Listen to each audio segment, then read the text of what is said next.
сайн байцгааны эрхэм үзэгчтэй. Монгол улсын материалын байгууллагын үүсгэн байгуулагдсны 90 жилийн ойд зориулж явуулж байгаа ээлжид нэвтрүүлгээ эхэлье. Уран бүтээлийн 1-р нэгдэл 1925-аас 2015 он гэдэг чиг хугацаа. 1925 оны 10 дугаар сарын 16-ны өдөр бүгд найрамд Монгол Ард улсын засгийн газрын 38 дугаар хоролдоонаас шүүх явдлын яамны дүрмийг баталсан байдаг. За энэ дүрмээр бол шүүх явдлын яамны зохион байгуулалтын бүтцийг баталсан. Энэ бүтцэд ерөнхий хэлтс гэж байсан.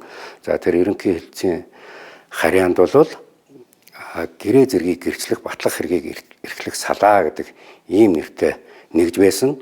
За энэ нэгжээр болвол энэ нотариатын байгууллагын үйл ажиллагааг анхлан энэ Монгол улсад одоо эхэлж явуулсан ийм түүхтэй. За 1931 онд засгийн газрын хоролдоонаас энэ нотариатын тухай анхны дүрм гэж дүрм батлагдсан. Ингэж явсаар хагаад 1985 онд анх удаа нотариатын тухай хууль гэж ийм хуультай эрх зүйн баримт бичгтэй болсон. За тэгээ 1997 онд дахиад хууль гарсан, 2011 онд хууль гарсан. Гэсэн ийм эрх зүйн зохицуулалттай энэ байгууллагын үйл ажиллагаа бол явагдаж ирсэн юм түүхтэй. Нотариатын түүхийн 90 жилийн 70 жил нь бол социалистуудын байгуулалт үеийн нотариат ажиллаж байсан. За энэ үед бол нотариатын үйл ажиллагаа харьцангуй одоо бас ачаал багтаа ч гэх юм уу ажиллаж ирсэн. 90-ад оноос хойшгийн арчилсан засгийн үеийн нотариат бол хүний эрх чөлөө энийг дагаад одоо бизнесийн эрх нэгцтэй холбоотой нотариатын байгууллага өөрөөр ачаал маш ихсэн. Маш их олон зүйлийг нотлон гэрчлэх ийм шаардлагатай болсон. Хой дууя. Хой. Гүчи чи хаа урч юм бэ? Хүшээх. Би энэ нотариатаар ордын билүү гэж явчихна. Нотариатаа. Тий, энэ. Энд чинь байж тээ хөөе. Хот гэж халуун шүдний газар байхгүй юу энэ чинь? Би нотариат гэж уншсан да. Би үрдэд гэж андуурчсан байхгүй юу? Энд чинь байж хот гэж англиар халуун шүдний газар байхгүй юу? Үгүй шившиг. Гэхдээ би чамтай таараг бол одоо энэ дотор чи ороод үгүй бүр улаагаад илэх нь байна штэ. Нотариат чинь тэр байхгүй юу? Одоо энэ бодон тойроо. Би чамд өгүүлээд өгье. За тэг. Яана. Яг энэ нотариатын үүсэл нь бас үнэн гэрчлэх. Яг тэр тухайн цаг хугацаа үнэн байсан. Энэ хоёр хүн яг ийм үнэнгээ ярьж исэн гэдгийг гэрчилсэн. Ийм гэрчлэлээс үүсчихсэн түүх бас бий. Тухайн нэг үйл явдлыг анх талуудын хооронд маргаангүй байхад нь яг ийм л үйл явдал болоод ийм нөхцөл дээр энэ талууд ингэж тохирж исэн маа тохиролцоо нь яг энэ үсэн гэдгийг анх гэрчлээд маргаан гарсан үед яг энэ цаг үед энэ хоёр яг ийм тохиролцоотой байсан юм а гэдгийг гэрчилж өгж байгаа тотлооны том одоо хэрэгсэл. Тэгэхээр нотариат өөрөө яг энэ нотариатын хуулинд төрийн гэрчлэх үүргийг гүйцэтгэж байгаа. Гэрчлэл нотолдог. Энэ алба бол одоо альва төрийн нэг одоо үндсэн аль ч улсад байдаг нэг ийм алба байдаг. Бас энэ яг энэ хуулийн заасан зөвлөгөөг өгөх ийм эрх үүрэгтэй оролцож байгаа. Нотариуд бол альва нэг зүйлийг баталдаг, гэрчилдэг. Тэр нь ямар ач холбогдолтой гэвэл тэр нотариудын баталсан үйлчлэгээ баримт бичгийг үндэслэн одоо манай төрийн байгууллагууд үйлчлэгээ явуулж байна. Тэр хүн өөрөө нийгмийн харилцаанд одоо хөрөнгө худалдах тийм ээ хин нэгэн хүнээр өөрийгөө төлөөлүүлэх гэх мэтчлэнгээр энэ бүх харилцаагаа нотариудаар батлуулж тэр нь эргээд иргэдэд өөрсдөд нь одоо маш өндөр үр ашигтайгаар одоо эрх зүйн хувьд бол одоо хамгаалагдаж өгч байгаа. Энэ үйлчлэгээ юм. Эртний Грек-Ромын иргэдийн нийгмийн харилцаа арилжаа 8-нд шаардлагатай хэлцэл гэрээг тэмдэглэгчдэд нэгэн хурдан бичих арга ихээр таалагдж хэрэглэх болсон нь гүн ухаантан Марк Тули Цицероны яриа илтгэлийг үг алдалгүй бүрэн бичих үүрэгтэй туслах Тирогийн зохиосон хурдан бичих арга буюу латин хэлээр нота гэж тэмдэглэгдэх аргачлал байлаа. Энэ арга нь тухайн системийг мэдгчл ойлгож унших аргачлал байсан учраас хэлцэл гэрээг тэмдэглэгчдийг нотариус буюу нотариатчид гэж нэрлэх болжээ. Ромын эзэнт гүрний уналтын дараагаар гэрээг бичгэлэхээс гадна үннийг гэрчлэх нь гол шалгуур гэж үзэх болсон тул Бурхан тангаргалсан сахил самбаартнуудад энэ үүрэг шилжсэн бол Пап Ламын институтийн эсрэг Английн 8 дугаар Хенри хааны хийсэн шинтгэлийн үеэр төрийг төлөөлөх онцлогтой болж 1700-аад оны үеэс нийгмийн эрх зүйн хөгжлийн нөлөөгөөр нийгэмд гүйцэтгэх үр нөлөө нь ихэд хүчтэй болж иржээ. Натруудын үйлчлэгийн маань төрийн өмнөөс гэрчлэх үүрэгтэй мөртлөө засгийн газрын бус байгуулах гэж явдаг. Тэгэд энэ одоо статусыг бид яг яаж хүлээж авах ёстой юм бэ? Байгууллагын зохион байгуулалт нь бол өөрөө тийм чухал зүйл биш. Үзүүлж байгаа үйлчлэгийн төрийн нэрийн өмнөөс төрийн одоо үйлчлэгийг үзүүлж байгаа. Энэ бол төр гэсэн үг байхгүй юу? Саянбата тамга хэрглэж байгаа. Шүүх, хууль зүйн сайд саянбата тамга хэрглэж байгаа шүү дээ. Энэ дэр зарж байгаа энэ тамга өөрөө төрийн нэрийн өмнөөс хийгдэж байгаа юм шүү л гэдгийг хийж өгүүлж байгаа. Хуулийг ард түмний хэрэгжүүлж, ард түмнийхээ эрх ашиг хамгаалж, эрх зүйн үүднээс баталгаажуулж өгдөг энэ нарийн төвхтэй эрхэм ажил бол улсын хөгжил. Тэр дотор хүн ардын боловсролын хөгжилтэй ч холбоотой. Тэгэхээр үндсэн хууль бол иргэний хуулинд яг энэ эрх зүйн харилцаанд оролцож байгаа иргэний хууль эрх зүйн үйлчилгээ үзүүлэх замаар эрх ашигыг хамгаална гэдэг байгаа байхгүй. Тэгэхээр яг эрх ашигаа яг би яаж натраад хамгаалаад байгаа юм бэ гэдгийг тэр болгон бид нар мэдүүлэх ажил бол баг хийсэн юм байна.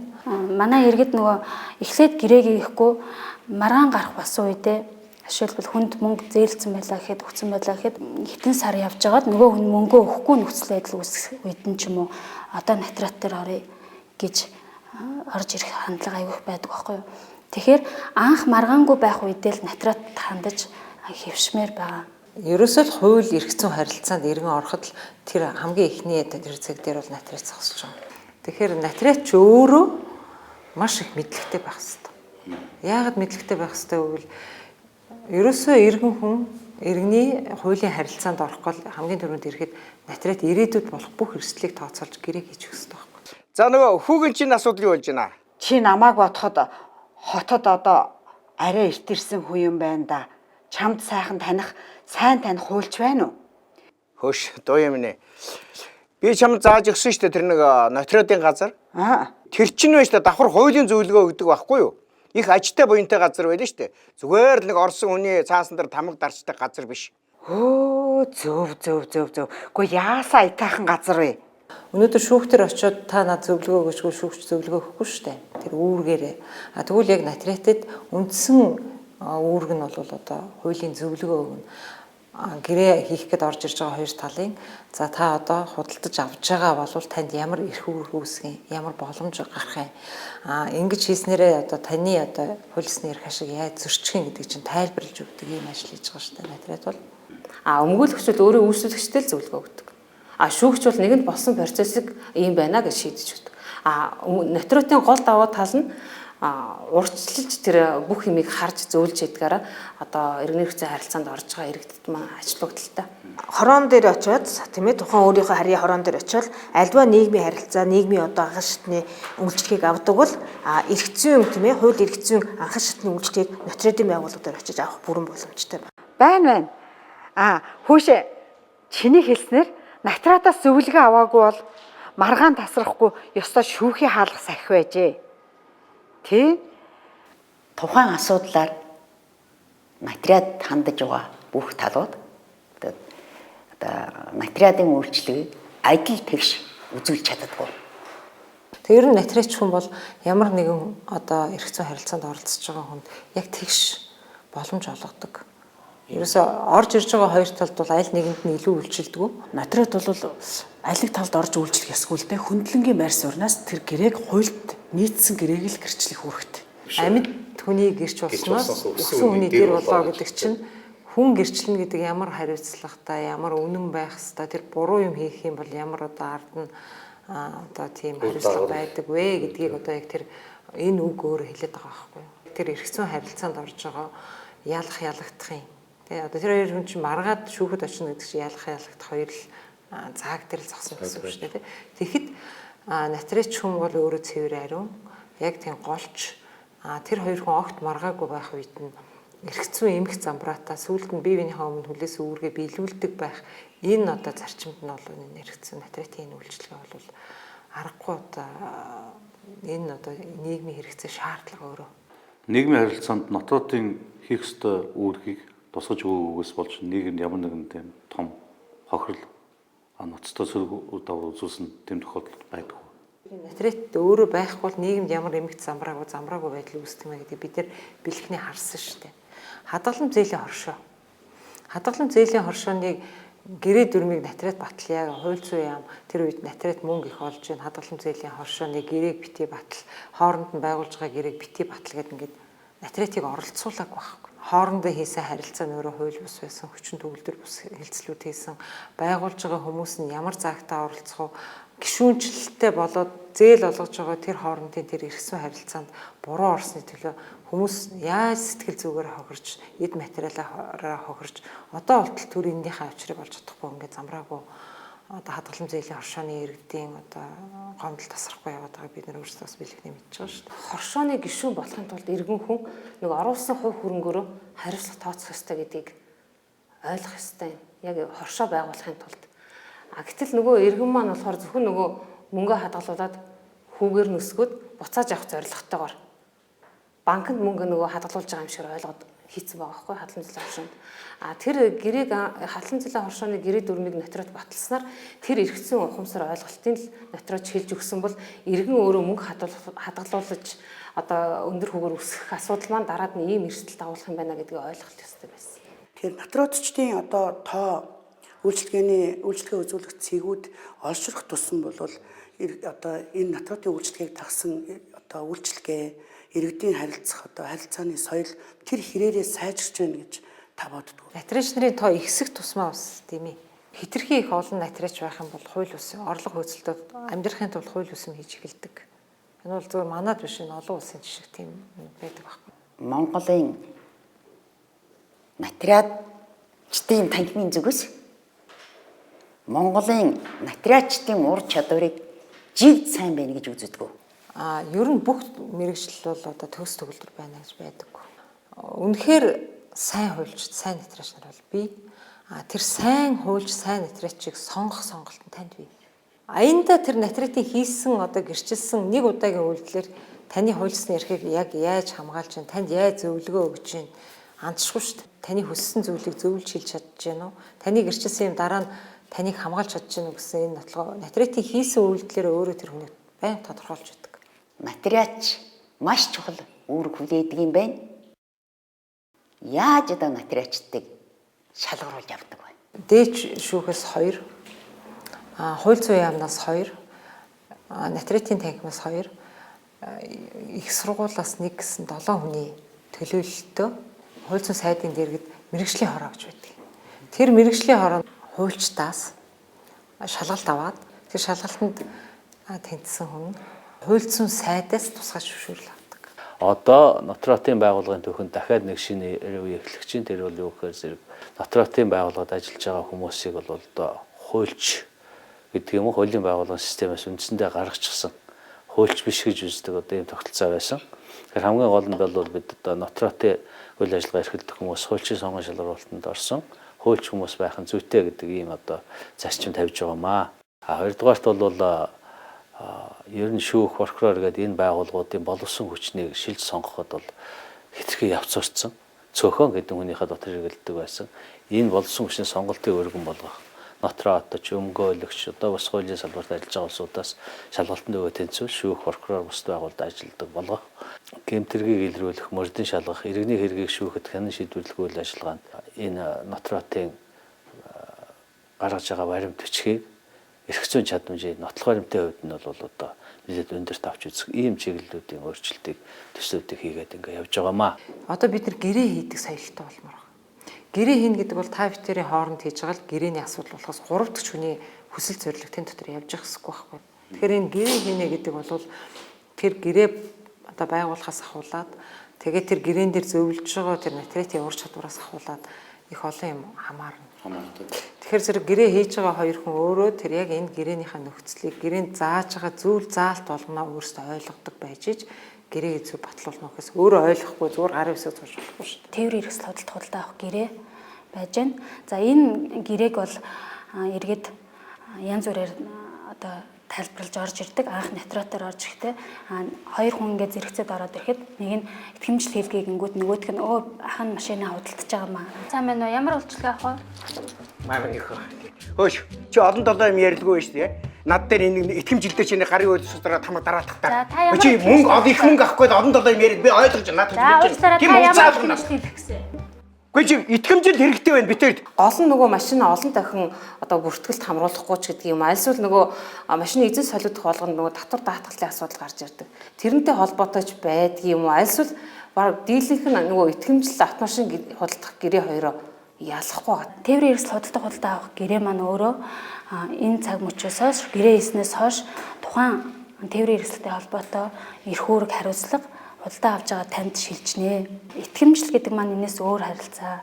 Итгэмжил гэдэг маань одоо би өөрөө завгүй байвал миний өмнөөс яваад миний машины маань худалдчихад мөнгөний маань буцааж өгөрөө л гэсэн тийм л энгийнээр хэлхэмэл харилцаа. Чи олон юм ярьдгүй зүгээр тэр нөгөө ах нөгөө итгэмжлэл. Тий, итгэмжил чи дараатгалтай хөөш. Гарын үсээс дараат. За нэг машины ченж зүгээр итгэмжлэр худалдчих гэсэн гээд. Тэгээ нөгөөтөө худалдсан гэж ойлгочтой. Тэгээ дараад нөгөө машин явж гаад аваарт оронгууд би машинаа зарцсан байсан тэгсэн чинь намайг цагдаагаас дуудаад байна. Миний нэр солигдоогүй байна гэдэг асуудал ярьдаг байхгүй. Тэгэхээр энэ итгэмжил олгосноороо өмчлөх хэрэг шилжиж байгаа биш учраас тухайн машинтай холбоотой үүрэг хариуцлага наад зах нь одоо торгуулийн арга хэмжээ эрсдэл бүх юм тухайн итгэмжил олгож байгаа этгээд дээр хэвээрээ байгаад байдаг байхгүй. Архуу минийхөө хүмүн сүйт боллоо. Эхлээд надтай штэ. Цагдаагийн газраас торгуулийн хуудас ирээд байсан. Тэгсэн чи өнөөдрөөс эхлээд ослын газраас зүхтас ингээд намайг баривчлна гэдэг штэ. Үгүй чинь би энэ шилжүүлэхээр татвар даатгал нь өндөр. Хугацаа нь удаан. Үгүй би чи итгэмжлэлээр зарсан миний буруу болоод штэ. Би одоо яах ёстой вэ минийхөө? Би яах ёстой вэ? Бид нар уг нь машин худалдсан. Тэгээ би ингээд итгэмжил өгсөн ч гэдэг юм болоод ингээд байх юм бол нөгөө итгэмжил маань одоо хүчингүй болох жишээ нэ. Хэрвээ энэ итгэмжил гэдэг зүйл хүчингүй болох юм бол нөгөөдөл чинь энэний цаана юу яригадаад байгаа? Автомашин яригадаад ш. Автомашин яригадаад байгаа тохиолдолд өгсөн авснаа буцаах тийм хууль зүйл дагуу үүсч болно. Өгсөн авснаа буцаад нөгөө машин бүрэн бүтэн байх уу? Машины эсний хувьд бол бас нөгөө хүн бүнгийн буцаад бүрэн гүйцэж өгч чадахгүй өгсөн авснаа буцаана. Гэх мэтчлэнгээр ингээд эрсдэлтэй асуудлууд ерөөсөө аль талд нь үүсэх учраас итгэмжлэр худалдана гэдэг ойлголт байхгүй л ойлгож хэрэгтэй. Итгэмжил маань өөрийгөө төлөөлүүлж байгаа. Хэрвээ худалдаж л байгаа бол худалдаа авах гэрээ хийх юм байна л гэж ойлгох хэрэгтэй. Тэгээ энэ маань ийм үр дагавар бий болгодог юм аа гэдэг. Би итгэмжлэр зарсан гэж буруу боллоо. Одоо бид яах вэ? Тийм учраас нотричийн зөвлөгөө одоо нотричийн шаардлага гэдэг бол өөрөө хуульд нийцүүлж юм чинь хийж өгөх шаардлага байгаа шүү гэдгийг иргэд илүү сайн ойлгож нотричийн зөвлөгөөг одоо илүү авч нотричийн хандад өөрчилж байгаарай л гэж зөвлөмөр. Өдөр тутам хийгддэг жижиг хилцэл тэр болгоныг бол бичгээр байгуулаад нотаратор гэрчлүүлэх шаардлага байхгүй. Харин үр дагавар ихтэй, үнийн дүн ихтэй. За тэгээд олон өмчлөгч нарын эрх ашгийг хүнддэг үйл хөдлөлийн хөрөнгө газар ийм төрлийн одоо хилцлүүдийг бол нотаратор гэрчлүүлжээж одоо хүчин төгөлдөр болно гэдэг хуулийн шаардлага тавьдаг. За хавс өгсөн төлзийт. Хөөш. Юм яаж мэдв? Нотаратор баталгааж усан дээ шүү. Яах юм бэ? Байсаа худалдсны татвар нэм төлөх болно шүү дээ. Та дүүдээ итгэхгүй юм. Тийм үү? Тийм. Хэрв заяа энийг хоёр этгээд зөвхөн хоорондоо бичгээр гэрээ байгуулад гарын үсэг зурснараа хүчинтэй байдаг бол энэ ямар эрх зүйн үр дагавар үүсэх вэ гэхээр жишээлбэл одоо орон сууцны үнийн хэлбэлзэл одоо манай улсад их байна шүү дээ тийм ээ. Тэр орон сууц үнд оронгууд би ерөөсөө болио. Одоо зархаа боллоо. Энэ миний гарын үсэг биш. Би ерөөсөө ингэгээгүй. Энийг одоо жишээлбэл дуурайлгаж зурсан байна ч гэдэг юм уу тийм ээ. Ийм зүйл яригдах боломжтой. Үгүй тэгтэл л шүү дээ. Юм дээр нь хашир хандсан дээ шүү. Нотаратор орж асууж тодруулъя л да ядаж. Тэгвэл бэлгэлийн гэрээ хич ядаж татвар төлөхгүй шин. Тийм үү. Тэгээ иргэд энэ орон сууц үйл хөдлөлийн төрөнгээ бэлгэлэх гэрээ хийгдэд байгаа нь өөрөө эрсдэлтэй. Орон сууц худалдаад байгаа хэрнээ танихгүй үнэтэй бэлгэлийн гэрээ байгуулнаа гэж зүтгэдэг. Одоо нотариатын хураамжаас л одоо зайлсхийж гэн л да. Тэгэхээр энэ яагаад энэ одоо ийм гажуудал руу ороод нөгөө яг худалдаа авах гэрээгээ хийхгүй байна вэ гэвэл нөгөө л татвартай л холбоотой. Бэлэглэлээс татвар авна гэдэг татварын хуулинд зохицуулсан байгаа. Тэр бэлэглэлийн хувь хэмжээг их хурлаас тогтооно гэдэг хувиа тогтоож чадахгүй учраас тэр цорхоолол нь хүмүүс нөгөө татвар төлөхгүй тул бэлгэлийн гэрээ гэдэг. Танихгүй хүнд өөрт байгаа цорын ганц үйл хөдлөлийн төрөнг болох орон сууцаа үн төлбөргүй бэлгэлнэ гэдэг бол угаасаа дүр үзүүлж хийж байгаа хуурамч хэлцэл. Энэ гэрээ хожим буцдгийн шүү. Ингэж бас болдгүй юм шүү гэдэг ахтал одоо биднэргээ таньдаг хүмүүс ингэж бэлгэлээд байна гэж зүтгээд хийсэн гэрээ бол эргэж шүүхээр хүчингүй болох тохиолдол зөндөл харддаг л да. Тэгээд энэ өөрөө эргээд маргаан үүсгэж байгаа байхгүй. Ямар маргаан үүсгэж юм тэгэхээр бэлгэлэгчийг гомдоовол бэлгээ буцааж авна гэж байгаа. Тэгэхээр нэг жилийн дотор ч юм уу тэр бэлгэлэгчийг хэрвээ гомдоосон гэж одоо тэр хүн ингээл үзчих юм бол тэр хүн мөнгө төлж орон сууц авчаад эргээд тэр өмчлөгч болж чадахгүй. Тэр өмчлөгчд буцаагаад байраа хураалгахад хүрх тийм нөхцөл байдал үүсэхийг бас үгүйсэх. Хүүяхөө ингээд Натратын үйлчлэгийг сонсоод байсан чинь гэрээслэл гэж нэг чухал үйлчлэгээ байдаг юм байна хөө. Гэрээслэлийн ямар муу ёр юм бэ наач? Гүй муу ёр биш ээ хөө. Одоо би сая Японд олон улсын хуралд суучаад ирлээ л дээ. Тэнд Японд бол та гэрээслэлээ үйлдснээр гэр бүлдээ одоо амар амгалан байдлыг авчирч байгаа шүү гэсэн тийм үрээтэй тийм бичиг лооцсон тавьсан байгаа байхгүй. Хүн бол амьдралынхаа явц тодорхой хэмжээний хөрөнгөтэй болсон байдаг. За одоо жишээлбэл хин нэгэн хүн орон сууцтай байх жишээ нэ тийм ээ. Одоо өмчлөгдсөн өөрийнхөө газартай, автомашинтай, хадгаламжтай мөнгөтэй ч гэдэг юм уу. Тэгэхээр тэр хүн өөрөө одоо яг хүнд нь ямар хэмжээгээр хөрөнгө очсны төлөө тэр аль нь одоо тэр хөрөнгийг цааш нь одоо баяжуулаад хөгжүүлээд явах боломжтой вэ гэдгийг тэр хүн мэдж байгаа. Тэгээ маргаанч үүсэхгүй. Өөрийн хөрөнгийг тийм ээ энэ хүүхдүүдэд хуваагаад өгчий, энэ хөрөнгөө энд өгчий. Магадгүй тэр хүнийг мэрэгжлийн үйлдвэрлэлийг аваад цаашаа өргөжүүлээд явах хин нэг ажилтнтай ч тухайн одоо зүйлийг гэрээсэлж болохоор тэгэхгүй ингээд орхичхоор хувь хэмжээнд дээрээ би аавна, чи аавна, их аавна, бага аавна. Тэгээд нэг имийг олон хувааж авах бол ингээл асуудал бас үүсдэг байхгүй. Тэгэхээр тэр хүний өөрийнх нь хөрөнгө өөрөө тэрийг одоо захиран зарцуулах эрх нь байж байгаа юм чинь сайн гэрээсэл үлдээд сайн одоо хуульчтай натурачтай зөвлөдөж байгаа сайн гэрээсэл хийчих юм бол магадгүй тэр гэр бүлд янз бүрийн хэрүүл янз бүрийн одоо тийм зүйлийг үлдээлгүйгээр одоо зохицуулаад аваа явах бас тийм одоо харилцаа бас байна уу гэж би хараад байгаа. Гэрээслэл бол өмчлөгчийн хамгийн сүүлийн хүсэл зориг мó.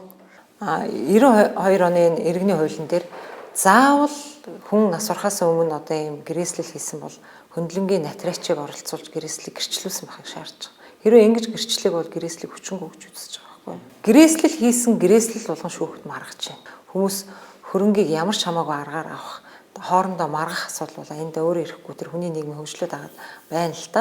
Гэрээслэл гэдэг чинь нэг хийцэн тохиолдолд дахин өөрчлөж болдгоо гэдэг үү эсвэл одоо өөрчлөж болдго юм уу?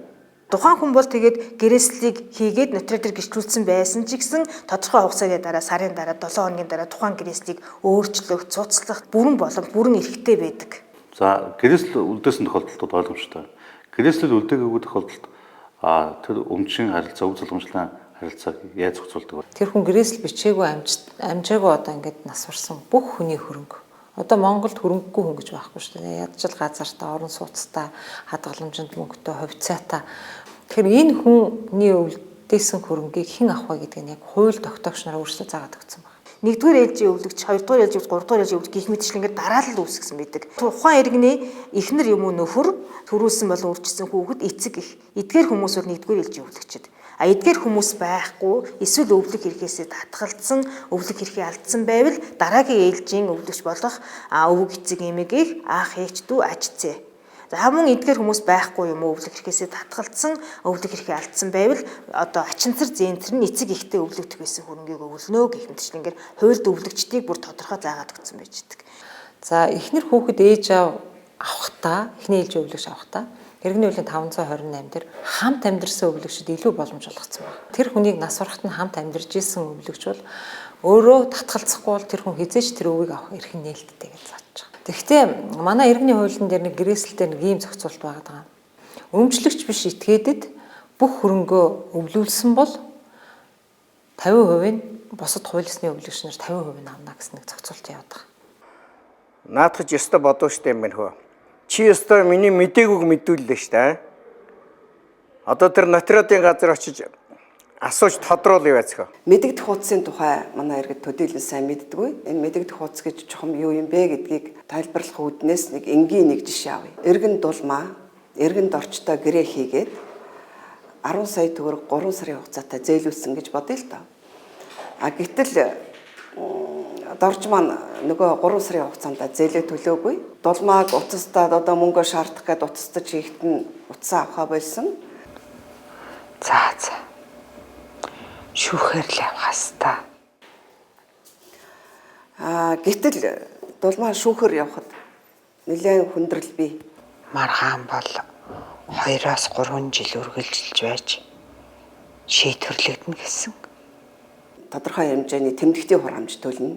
За тэгээд өмгөөлөгч хүслэн гих мэтлэн ингээд зардал мөнгөний асуудал ч их гаргана.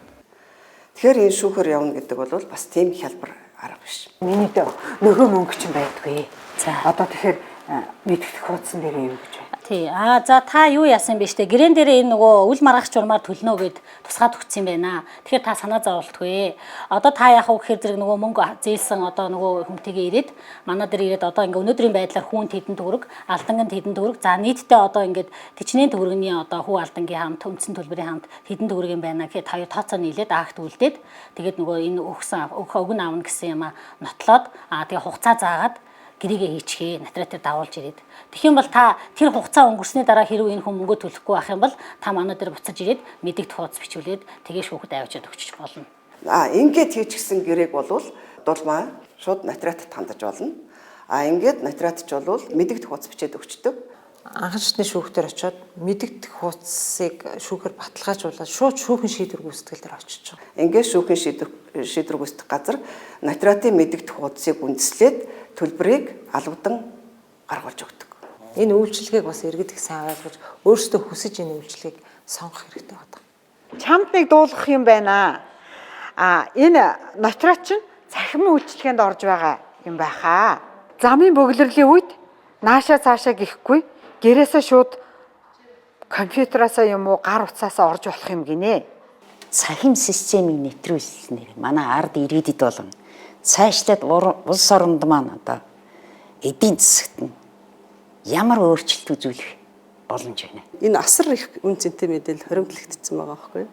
Тэгэхээр энэ асар их үнэтэй мэдээллийг өнөөдөр бид нар ашиглалт маань их тийм хангалтгүй байна л да. Яг тэгэхээр тэр мэдээллийг эргэж олж авахын тулд хүмүүс бас маш их зардал чирэгдэл гаргаж байна. Өнөөдрийн байдлаар бол натратын үйл ажиллагаа ерөн цаасан хэлбэрээр явагдаж байгаа. Бүгдээрээ л нөгөө орж очихоор бичээл суудаг, канандал суудаг, нөгөө бүхэл ажиллагаа нь гар ажиллагаатай явагддаг шүү дээ. Цахим болно гэдэг маань тэр бүх ажиллагааг хэлбэршүүлж одоо орчин үеийн дэвшилтэт техник технологиг л ашиглаж үйлчлүүлэгчдэд түргэн шуурхаа үйлчлэх хамгийн гол юм нь төрийн нэгдсэн мэдээлэл цахим санд бид нар нэгдэж тэндээс одоо үйлчлүүлэгчийн талаар юм уу тухайн эд хөрөнгийн талаарх бодит мэдээллийг авдаг болох. Бүртгэлийн үйлчлэг явуулж байгаа одоо эд хөрөнгийн бүртгэлийн газар, улсын бүртгэлийн ерхий газар, автын газрын харилцааны газрууд бүгд цахимжсан байж байгаа байхгүй.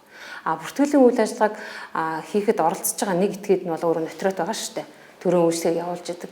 Гэтэл төрийн үйлчлэгийг явуулж байгаа бүртгэлийн бүх байгууллагууд цахимжчаад байхад нотрат өөрөө цахимжааг байгаа нь нөгөө төрийн үйлчлэгээ өөрөө түргэн шуурхаа иргэдэд чирэгдэлгүй байна гэдгээс гачаад байгаа. Иргэд одоо яаж яах гэхээр зэрэг орон сууц худалдаа авах гэрээ хийгээд орон сууцтай болохын тулд нийтдээ 8 хоног 2 цаг 15 минутыг зарцуулж гин гэсэн юм сонин судалгаа гарч ирсэн.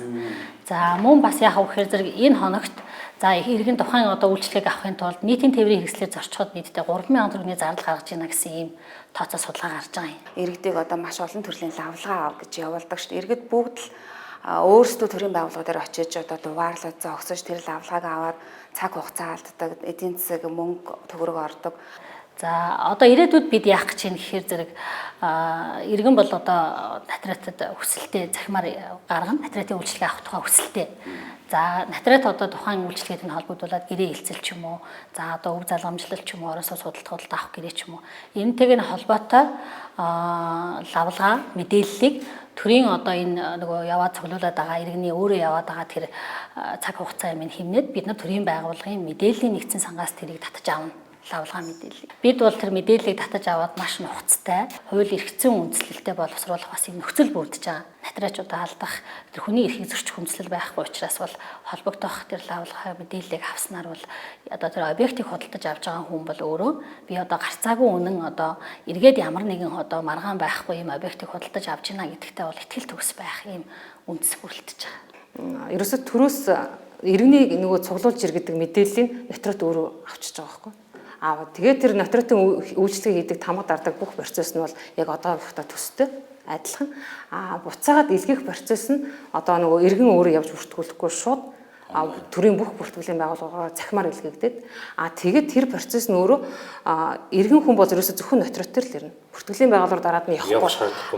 Тухайн гэрээ өөрөө бүртгэгдлээ гэдэг нь бол ерөөсө иргэнд цахимаар таны гэрээ бүртгэгдсэн байна. Та энэ орон сууцны өмшигч боллоо гэд хариу нэрчдэг. Тийм л процесс болох гэдэг. Зөвхөн иргэн ер нь нотротын үйлчлэгтэй холбоотой өмчийн эрх зүйн харилцаанд орох жаавал ерөөсөө ганцхан нотрот дээр л нэг удаа ирнэ л гэсэн тийм зүйл болж байгаа. Тэр нь бол одоо ингээл 8 өдрийн турш яваад байдгаас нь тэр ажлыг л зөвхөн нэг удаа л очтгол болгодог. Тийм нэг л удаа. Яг хөө зүгээр нэг удаа заавал ирнэ. Тэгэд яг тэр хүн олон дахин ирмээр үйл ирж болно шүү дээ. Тэр бол нээлттэй тийм. Бүртгүүлэхээ зогсож байгаа хүмүүсийн механик ачаал багасна.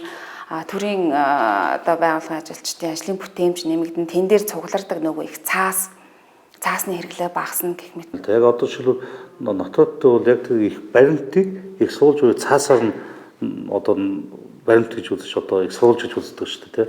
Тэгэхээр энэ тохиолдолд одоо захин болно гэдэг би одоо захин болно тэр бүх юм захимжаад бүх л юм одоо тэрний технологиор явчихна гэж ойлгож бас болохгүй. Цорын ганц их хөв натрат төр үлдэнэ. Гэрээний цорын ганц их хөв бол натрат төр үлдэнэ. Тэр их хөв дээр үйлчлүүлэгч яг их гарын үсгээ зураад үлдэнэ. Зөвхөн нөгөө шалгадаг процесс нь л захимжаад байгаа байхгүй юу? Одоо тэр шалгуулаад за нотротод наад бичгээрээ аваад баталгаажуулаад тэгээд наас цаашаа явуулдаг ажлууд маань ерөөсөй байхгүй болчихж байгаа. Тийм. Тэгээд бусад төрийн байгууллага руу бол илгээгдэнэ. Илгээснээр очино. Натрат дээр бол зөвхөн цорын ганц их хөв үлдэж байгаа. Ингэснээр натратын архивын ач холбогдол бол өндөр болж байгаа юм л да. Ер нь энэ цахим гэдгийг бол судалгаа хийлээ л дээ. Судалгаа хийхдээ бид нэр Франц, Герман тэгээд Япон, Эстонд бол одоо яг биеэр очиж төлөөлөгчтэй яг газар дээр нь яг натрат яг цахим болоход яг ямар системд ямар төвшөнд ажиллах вэ гэдэг бид нэр 4 жилийн судалгаа хийлээ. Тэгэхээр одоо манай Монголд бол одоо яг энэ цахим сүлжээний аюулгүй байдал, цахим мэдээлэл солилцдог энэ цахимтай холбоотой хууль эрх зүйн орчин бас тийм тодорхой зохицуулсан байхгүй. Эстонд бол одоо яг тэр мэдээллийн дата баазад мэдээллийг яаж цуглуулж оруулах вэ? Тэр цугларсан мэдээллээс яаж мэдээлэл татах вэ? Хэнд ямар хэмжээгээр өгөх үү гэдэг нь бол хуулиар зохицуулагддаг. Тэгэхээр манайд бол яг одоо ийм хууль эрх зүйн орчин бол бас бэлэн болоогүй шүү. Тэгээд бид ямар ч байсан хууль бэлэн болоход бид нэр одоо бэлэн байх хэрэгтэй гэд бэлтгэл ажлыг бол хангаж байна. Энэ натратын үйлчлэгийг захимжчих юм бол банк, татвар бид нар одоо улсын төсөвт тэр татвар зөв хэмжээгээр орох, тэр урсгалыг бий болгох маш олон юмыг бол энд хийж өгөх байна. Үнэн хэмээгч ёс суртахууны ноён нурууг он цагийн тоосонд үл бүдгэрүүлэн их төрийн соён бүт хамгаар гэрчлэн тэмдэглэгч энэ эрхэм албан төрийг төлөөлөн эргэл та бидэнд үйлчлдэг юм. Баяр гоник, уналт босолт ээлжлэх амьдралд хүмүүс хоорондын харилцаанд итгэлцэл, жудаг ёсыг батжуулан цаг хугацаа үннийг гэрчлэх хүнд түүрэг хүлээсэн нотрочдын үйл хэрэгтэй танилцаж нэвтрүүлгийн энэ дугаарыг бэлтгэх зуур үртэй бүхэн дэлгэрдэг намар цаг хэдийн иржээ. Өвөл хавар 100 намар 4 улирал уул ус нар сартай нөхөрлөн хүн бүр өтгсийг үдэж нэлхсийг өгтөн мянган жил өчөөхөнж чөлөө завгүй. Тийм ээ. Цаг хугацаа үннийг гэрчлэгчд маань завгүй ажилласаар л байна. Тэгэхээр ерөөсөө яг энэ яг эзэн Чингис хааны үед гэргээ гэж байсан те бид нар. Тийм гэргээ гэж энэ одоо батламж одоо тэр эзэн хааны олгосон тэр пайзыг үзүүлэхэд тэр пайзыг бол одоо хинт зөрчихгүй одоо аюулгүй байх энэ боломжтой байдал нь бол гэргээ гэж байна. Одоо манай натрат төрийн сүлдтэй тамга хэрэглэж байгаа. Яг л тэр гэргээ шүү дээ тийм ээ. Тэр төрийн гэрчлэх үүргээд хийж гүйцэтгэж байгаа. Энэ натратын албан залгуулж байгаа нийт натратчид энэ байгууллагад энэ системд олон жил ажиллаж ирсэн нийт хүмүүстэй хууль зүйн салбарын байгууллагын нэрийн өмнөөс та бүхэнд 90 жилийн баярын мэнд одоо төвшүүлж байна.